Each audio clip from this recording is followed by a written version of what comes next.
J'ai du riz, un toit sûr, un lambas qui me vait. C'est là tout ce que pour moi mon vieux père rêvait. Toutefois, il me faut qu'on viendra à l'agonie, qu'on enroule à mon corps la toile cramoisie, le lambamena pourpre au large pli soyeux, et qu'on garde à mes os le culte des aïeux. Je m'appelle Emilien Taïndro et je suis en droit, en doctorat, et je viens de citer pour vous un poème de Edward Hart intitulé Cantilène de Madagascar, datant de 1937. Ce poème illustre l'identité culturelle du malgache selon moi. Le riz est sa nourriture de base, le lamba est cette écharpe qu'il porte lors des cérémonies traditionnelles, le lambamena se traduit en tissu rouge et cette grande toile en soie dans laquelle il enveloppe ses morts. Toutes ces pratiques sont faites en conformité avec la pratique de ses aïeux, de ses ancêtres. À côté de son identité culturelle, chaque malgache dispose également d'une identité juridique, entendue comme un ensemble d'éléments à partir duquel on va l'identifier, l'individualiser dans le système juridique. Cette identité juridique est importante car d'elle vont dépendre les droits et obligations des individus. Ainsi, ma présentation intitulée Droits des personnes en droit coutumier malgache aborde ces questions d'identité et la place des coutumes malgaches dans son droit. Faisons ainsi place au droit coutumier. La problématique que j'avance ici est celle de savoir comment le droit coutumier malgache identifie-t-il les personnes. Donc, en premier lieu, je vais aborder l'identité du droit coutumier malgache et en second lieu, je rentrerai dans la question de l'identité dans le droit coutumier malgache. Ainsi, l'identité du droit coutumier malgache. Ce qui fait le particularisme et l'identité du droit malgache, c'est que la coutume y garde une place prépondérante. Cette place de la coutume est expliquée par le culte des ancêtres à Madagascar. Les malgaches respectent les ancêtres. Pourquoi ça? Parce qu'on voit en eux des porte-paroles des vivants auprès des dieux. C'est-à-dire que ce sera auprès des ancêtres, des aïeux, qu'on va demander bénédiction durant divers cultes. Il est ainsi hautement tabou de profaner les tombeaux et sépultures des ancêtres. Les sépultures sont ainsi protégées, à titre d'exemple, par le code pénal malgache, qui punit les profanateurs d'une peine de travaux forcés à perpétuité, pouvant aller jusqu'à la peine de prison à perpétuité. Alors qu'en France, le maximum pour l'emprisonnement est de 2 ans. Ce respect dû aux ancêtres est par ailleurs justifié par le profond savoir et la grande sagesse qu'on attribue aux ancêtres. Leurs pratiques et habitudes, considérées comme des modèles à suivre, ont été observées par tous et perpétuées au fil des générations, au fil du temps, si bien qu'elles sont devenues obligatoires. De là sont nées les coutumes que le dictionnaire Larousse définit comme étant l'une des sources du droit issues d'un usage général et répété, et dont l'autorité est reconnue par tous, à condition de ne pas aller à l'encontre d'une loi. En vue d'une définition beaucoup plus juridique, le professeur Rouet nous rappelle que la coutume suppose de 1, la répétition constante des mêmes actes, de 2, l'acceptation tacite du groupe social qui se soumet à cette coutume, et enfin, l'écoulement d'un certain temps. Par rapport au cas malgache, le professeur Rouet suggère l'ajout d'un 4e élément, qui est sans surprise le respect de la volonté des ancêtres. Le droit coutumier, quant à lui, désigne une coutume ayant les attributs d'un droit ou d'une norme juridique. La règle de droit coutumier est marquée par sa juridicité, entendue comme le caractère de ce qui relève de droit par opposition aux mœurs, à la morale, aux convenances. Elle a tout simplement une valeur juridique selon les termes de Kelsen. À préciser dès lors que la distinction entre un droit coutumier et une coutume non juridique est assez ténue, car même une règle purement morale ou religieuse peut avoir des conséquences juridiques. Sans doute, les critères de juridicité évoqués par la doctrine peuvent nous éclairer sur ce point. Par ailleurs, il existe une coexistence entre la coutume et le droit écrit à Madagascar. Cette coexistence se faisait déjà sentir dans les temps anciens, et cela continue jusqu'à maintenant. Avant la période coloniale et durant la période de royauté, les droits écrits avaient déjà commencé à faire leur apparition à Madagascar. Les efforts de codification ont commencé à partir des codes Merne, établis par les rois et reines qui se sont succédés dans les hauts plateaux de l'île, notamment à Tananarive. On peut ainsi citer en exemple les instructions Osaka Zembuicha, datant de 1878, le code des 305 articles, qui est très fameux, datant de 1881, et les règlements des gouverneurs de l'Imerne, datant de 1889.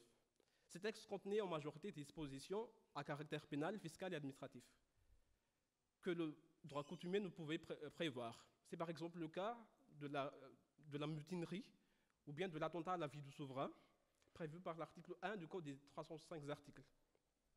Ces codes étaient très éparpillés par ailleurs parce qu'ils touchaient des domaines divers.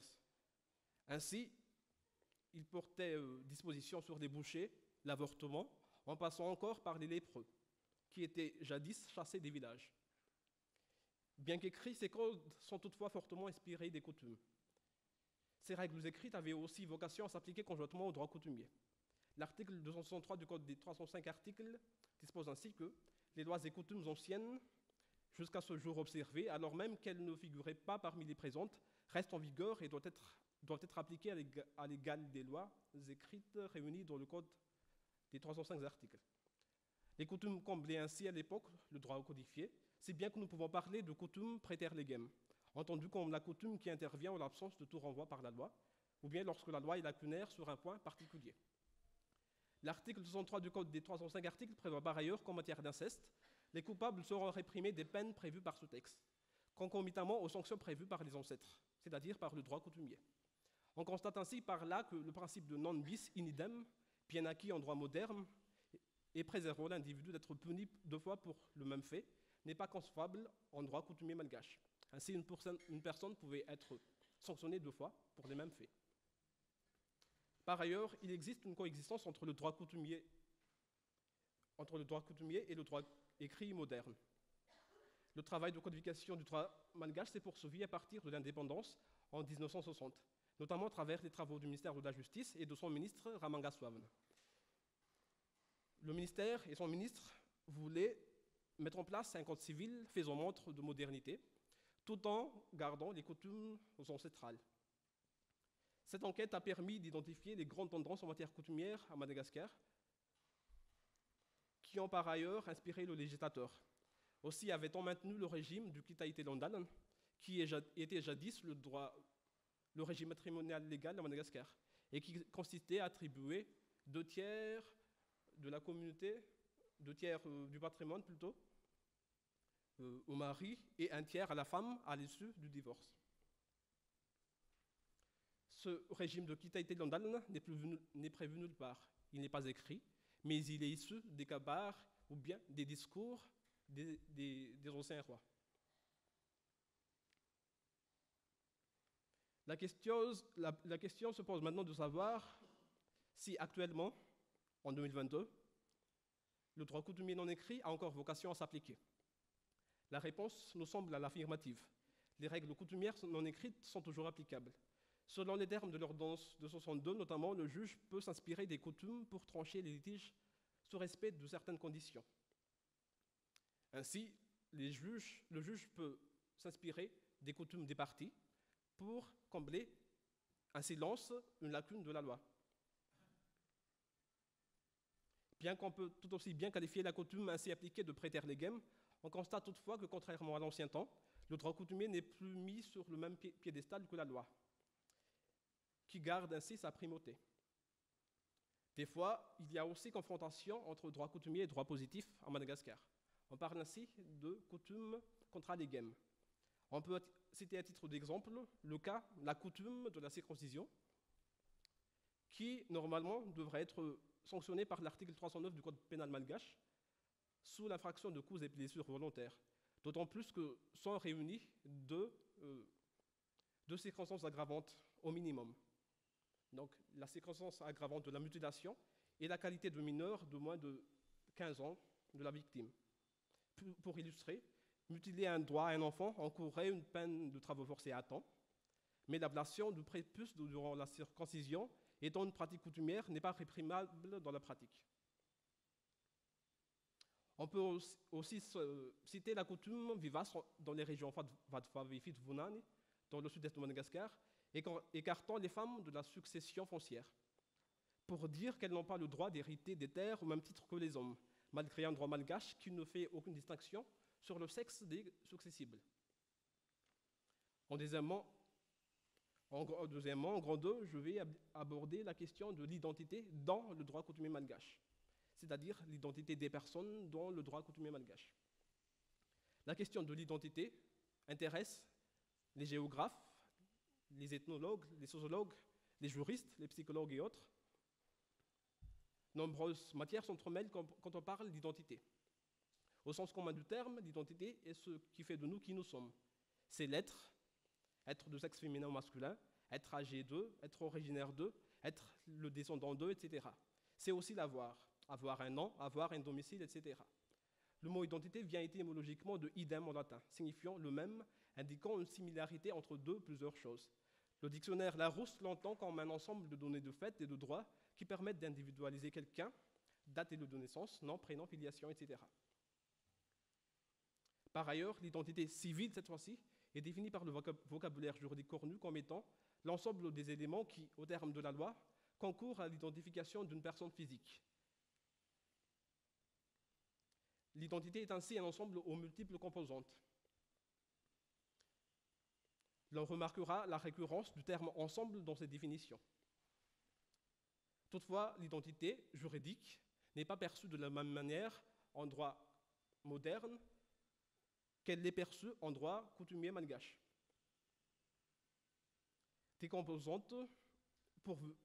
En droit, les composantes de l'identité doivent avoir une valeur juridique. Mais cette valeur juridique sera vue d'une manière différente en droit coutumier et en droit moderne. La question se pose ainsi de savoir quelles sont les composantes qu'on va retenir pour notre étude pour qualifier l'identité des personnes en droit coutumier malgache. On va partir de la définition existant en droit moderne qui considère les composantes suivantes: le nom, l'âge, la filiation, le sexe, le domicile. Ces questions seront ainsi abordées pour le cas du droit coutumier. Mais il faut toutefois retenir une particularité du droit coutumier malgache, notamment en matière d'identité des personnes et de reconnaissance et d'identification des individus. Car en droit coutumier malgache, le signe astrologique va aussi compter. Le fait d'être un enfant jumeau ou pas va aussi compter. L'accomplissement ou non de divers rituels d'initiation par l'individu compte aussi. Et notamment, la question du caste et de l'ethnie gardent toute leur importance. Nous allons ainsi aborder en premier lieu le nom des personnes en droit coutumier malgache. Le nom, cette vieille coutume universelle. L'attribution du nom est à notre sens la plus vieille des coutumes humaines, celle que toutes les civilisations de ce monde partagent.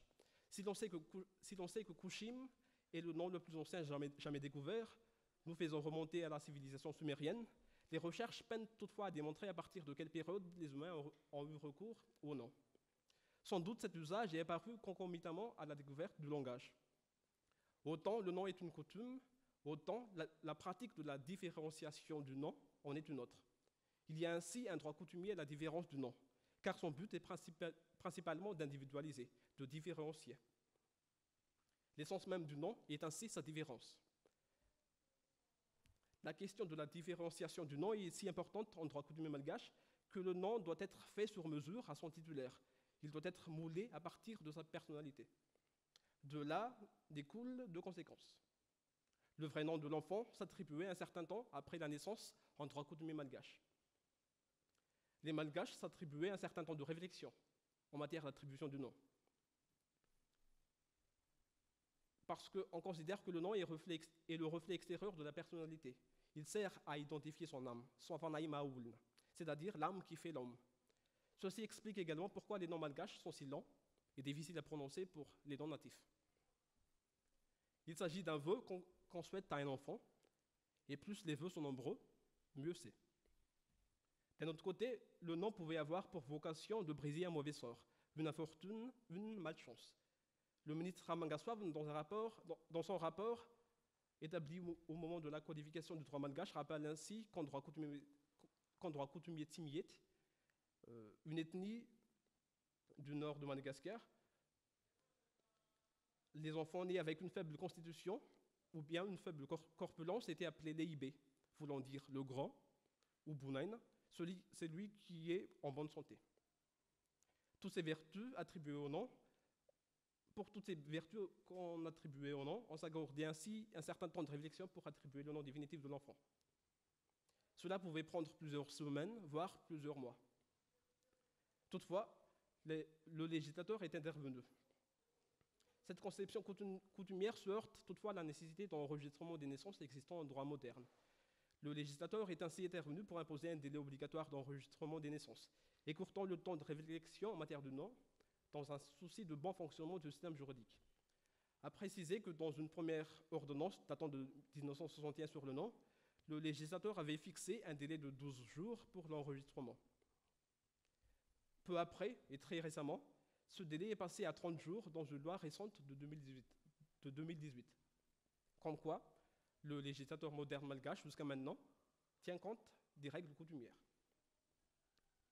Par ailleurs, le nom patronymique ou bien nom de famille était absent en droit malgache. Lors de l'enquête coutumière établie par Amangasouave, évoquée supra, une grosse majorité des voix étaient réticentes à l'établissement du nom patronymique. Une telle réticence est justifiée par le fait que dans les régions centrales de l'île, il était tabou, c'est-à-dire fadi, en droit malgache, de prononcer le nom des défunts ou de prononcer le nom de ses parents, même de leurs vivants. Par ailleurs, nombreux noms malgaches sont typiquement féminins ou bien masculins, si bien qu'il est difficile de les imposer à ceux qui ne veulent pas les porter. Par ailleurs, le droit coutumier malgache est favorable au changement du nom. Le principe de l'immutabilité du nom était bien acquis en droit français. Les autorités françaises peinaient toutefois à l'appliquer aux indigènes malgaches, compte tenu de la possibilité quasi systématique du changement du nom en droit coutumier. Ainsi, le malgache pouvait ainsi changer de nom lorsqu'on devenait père, lorsqu'un individu devait aussi changer de nom, lorsque ce changement était ordonné par le divin. On devait également changer de nom lorsqu'un homonyme décède, c'est-à-dire lorsqu'une personne portant le nom que le nôtre décède, du coup, on doit aussi changer de nom, pour éviter, quelque part, de s'attirer la malchance. Toutes ces particularités coutumières ont été reprises par le droit coutumier malgache codifié, si bien que l'adoption du nom patronymique est devenue facultative, selon l'article 2 de l'ordonnance de 62 sur le nom, le domicile et l'absence à Madagascar. Quant à l'immutabilité du nom, il est tacitement consacré durant la minorité de l'enfant. C'est-à-dire que lorsqu'on est mineur, on peut changer de nom à volonté. Il est toutefois limité à un seul changement à l'atteinte de la majorité. Quid du prénom et du surnom en droit coutumier malgache? Traditionnellement, on ne connaissait pas le prénom à Madagascar. L'individu portait un nom unique, qui n'est donc pas le nom patronymique, qui n'est donc pas non plus le nom de famille. L'article 3 de l'ordonnance de 62 sur le nom dispose ainsi que tout malgache peut porter un ou plusieurs noms. Actuellement, le prénom n'est que facultatif. Quant au surnom, il faisait l'objet de diverses imaginations par les malgaches, si bien qu'il lui arrivait quelquefois de se substituer au vrai nom. Le surnom était attribué de diverses manières. On constate que ce surnom pouvait se substituer traditionnellement au nom, même dans les affaires juridiques, démontrant que l'usage du nom n'était pas obligatoire en droit coutumier malgache. Cette coutume fut corrigée par le législateur à travers l'article 3 bis de l'ordonnance sur le nom. Concernant le domicile est un élément de l'identité juridique de la personne. Il permet notamment de le situer géographiquement et d'identifier la juridiction applicable en cas de litige. La question se pose ainsi de savoir où habite juridiquement le malgache. Premier élément de réponse, on pourrait dire que le malgache habite traditionnellement et coutumièrement dans son Tanjazan. Le Tanjazan, se traduisant comme terre des ancêtres, est le lieu où se trouve le tombeau familial de l'individu. Le Tanjazan est cher pour le malgache. Ainsi, le Tanjazn fait incontestablement partie de l'identité de la personne. Par ailleurs, il y a le Fuknul. Le Fuknul est un groupement d'individus vivant dans une localité bien déterminée, mais n'étant pas forcément issus de la même famille ou de la même ethnie. Le Malgache vit traditionnellement en communauté, il y est très intégré. Le Fuknul peut également être considéré comme un élément de l'identité de la personne. Mais au moment de la codification du Code civil malgache, le législateur se devait de faire un choix. Il a plus défini le domicile, il n'a pas retenu ni le Fuknul ni le Tanjazn, mais a défini le domicile comme étant le lieu où se trouve la résidence principale de la personne. Concernant l'âge, la date de naissance et la minorité. Est-ce que les ancêtres malgaches comptaient les ans? Oui, la réponse est à l'affirmative. On connaît le Tambavo malgache, qui signifie nouvel an malgache. Les 4 saisons étaient connues par des ancêtres par ailleurs, permettant ainsi de compter les années et de déterminer l'âge des individus, qui est un élément de leur identité. Conséquence de l'âge sur le droit coutumier malgache. L'âge permet la distinction entre aînés et cadets. Il permet d'identifier tout naturellement les aînés des cadets. Les aînés ascendants sont respectés et les cadets devaient les écouter. Ainsi, les aînés pouvaient-ils attacher l'enfant présentant des comportements irraisonnables ou ayant une mauvaise conduite, mais sous condition de prévenir les autorités. Ainsi, durant l'époque de la royauté, un enfant pouvait être attaché sur une place publique pour le punir. L'âge permet également une distinction entre minorité et majorité. Le droit coutumier malgache avait des notions de minorité pénale. D'après l'article 156 du Code des 305 articles, les enfants de 10 ans et au-dessous ne sont pas passibles des peines édictées par les lois des gouvernements, parce qu'ils n'ont pas encore l'âge de raison. Cet article issu de la coutume nous démontre que l'enfant au-dessous de 10 ans est ainsi l'ifans, celui qui ne parle pas en droit romain, celui qui est dans l'âge d'imbécilité et d'innocence selon certains auteurs. Par extrapolation, sans doute la personne qui n'a pas encore l'âge de raison ne peut-il se marier, ni conclure de contrat. Par rapport à la majorité matrimoniale, à l'âge nubile, cette question était plus confondue avec l'âge de puberté en droit coutumier, qui ne prévoyait pas d'âge précis pour le mariage.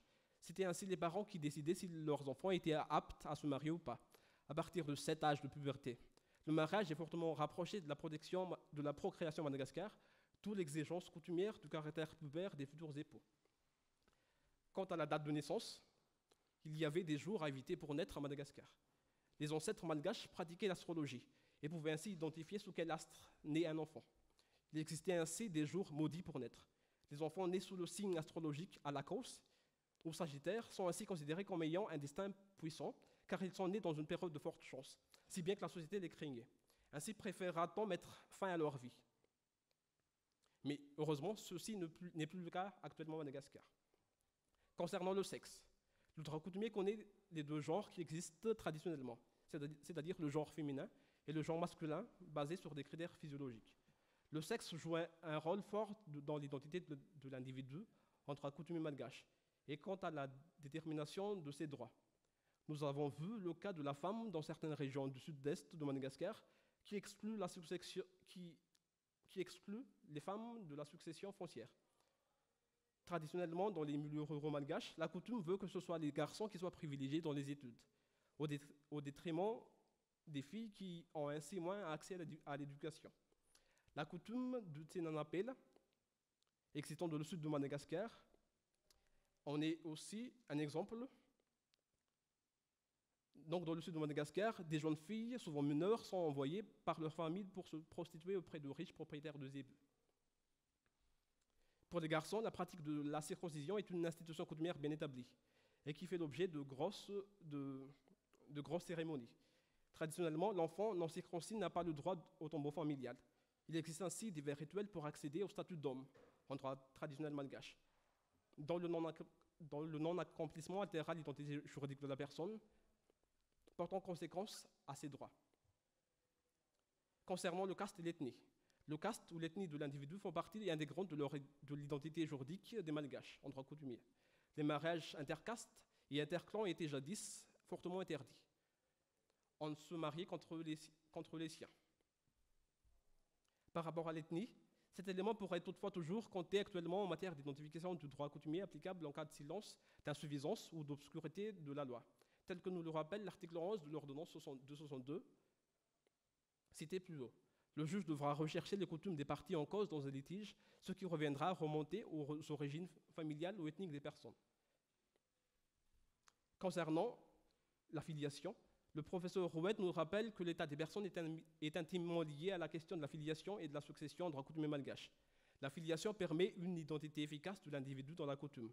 On fera ainsi référence à lui en étant le fils d'eux ou bien la fille d'eux afin de l'identifier. Cela peut aussi marcher en sens inverse dans de nombreuses régions de Madagascar. Les parents ne seront plus appelés par leur nom et prénom, mais plutôt par rapport au nom de leurs enfants. Généralement le nom de l'aîné de la fratrie. Ainsi, le père de Jean sera appelé Dadan Jean ou bien Yaban Jean, Dada Yaba signifiant père.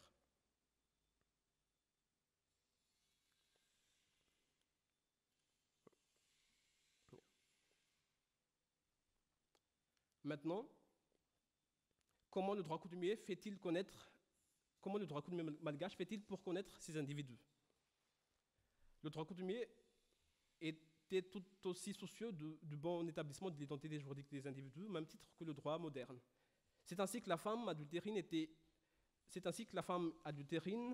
était fortement sanctionnée en cas d'adultère, donc, car son acte risquait de faire entrer un sang étranger dans la lignée de son mari, trompant ainsi en même temps la société. Je vois en cette sanction une protection de l'identité juridique des personnes. Par ailleurs, il n'y avait pas de procédure d'enregistrement des actes en droit coutumier malgache. Les procédures d'enregistrement étaient plutôt remplacées par les rites et par les coutumes.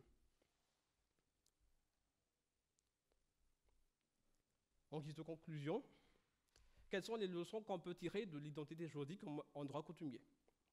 L'identité juridique a avant tout une fonction de reconnaissance et d'identification de l'individu. Et les concepts aménagés par le législateur permettent ce jeu d'identification, d'individualisation, notamment dans un contexte de modernisation et d'individualisation, où les personnes tendent de plus en plus à s'anonymiser, si bien que la société et la coutume arrivent moins bien à identifier ses membres. Ceci est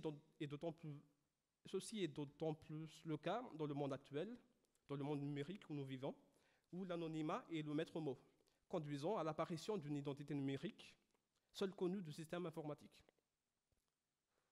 L'identité numérique est notamment le thème de ma thèse, entre parenthèses. L'identité juridique se meurt-elle? Le temps nous le dira. Toutefois, l'expérience des ancêtres ou du droit coutumier en matière d'identité juridique nous révèle ce que le professeur Rouet avait évoqué. Les gens heureux n'ont pas besoin de droits, ou du moins ont moins besoin de droits. Dans la société traditionnelle malgache, l'individu se trouve au centre de la communauté. Il y est ainsi bien intégré, si bien qu'on n'a pas besoin de techniques juridiques élaborées pour l'identifier. Il peut ainsi changer de nom comme il l'entend, ou lorsque la société le lui dicte. Il n'a pas besoin d'un nom de famille car son ethnie, son tanjazn, sa filiation est là pour retracer son arbre généalogique. Nous avons ainsi tout à tirer du modèle coutumier de l'état des personnes en matière d'identité juridique des personnes, d'identité des personnes. Je vous remercie.